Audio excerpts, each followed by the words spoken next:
Selamat Tahun Baru, kawan.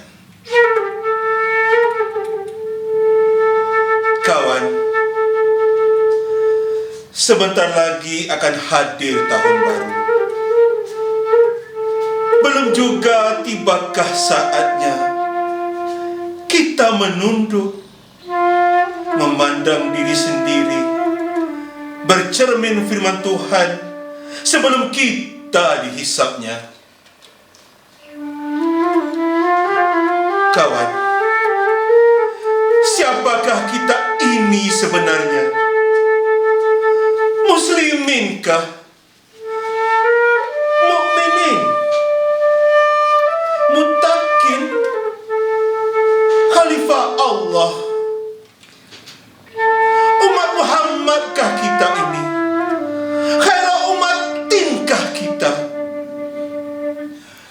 Atau kita sama saja dengan makhluk lain, bahkan lebih rendah lagi, hanyalah budak perut dan nafsu? Iman kita kepada yang tauhid dan ghaib rasanya lebih tipis dari uang kertas, lebih pipih dari kain selendang perempuan. Syahadah kita rasanya seperti anginan lalu, atau pernyataan setia pegawai rendahan, kosong tak berdaya. Solat kita rasanya lebih buruk dari senaman kaum ibu-ibu, lebih cepat dari menghirup kopi panas. Tapi doa kita sesudahnya justru yang lebih serius. Kita memohon hidup enak di dunia dan bahagia di syurga.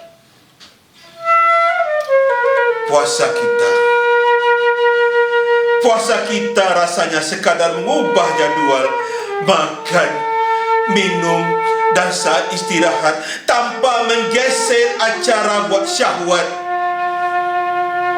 Ketika datang lapar atau haus, kita pun termanggut-manggut. Oh, beginilah rasanya.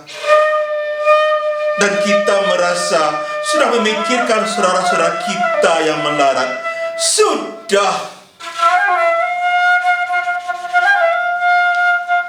Haji kita tak ubahnya tamasya menghibur diri, mencari spiritual dan material, membuang untung kecil dan dosa besar, lalu pulang membawa label suci asli made in Saudi, yakni haji.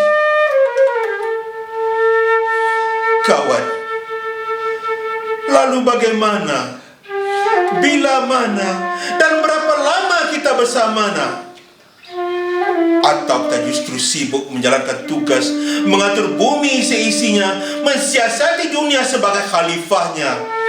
Kawan, tak terasa kita semakin pintar. Mungkin kedudukan kita sebagai khalifah mencepatkan proses kematangan kita. Paling tidak, kita semakin pintar berdalih. Kita perkosa alam dan lingkungan demi ilmu pengetahuan. Kita berkelahi demi menegakkan kebenaran, melacur dan menipu demi keselamatan, memamerkan kekayaan demi mensyukuri kenikmatan, memukul dan mencaci demi pendudukan, berbuat semaunya demi kemerdekaan, tidak berbuat apa-apa demi ketenteraman, membiarkan kemungkaran demi kedamaian. Pendek kata, demi yang baik, halallah semuanya, sampai pun yang paling tidak baik. Lalu bagaimana para cendekiawan dan seniman, para mubalik dan kiai menyambung lidah Nabi? Jangan ganggu mereka. Para cendekiawan sedang memikirkan segalanya, para seniman sedang merenungkan apa saja, para mubalik sedang sibuk berteriak ke mana-mana, para kiai sedang sibuk berfatwa dan berdoa, para pemimpin sedang mengatur semuanya. Biarkan mereka di atas sana. menikmati dan meratapi nasib dan persoalan mereka sendiri.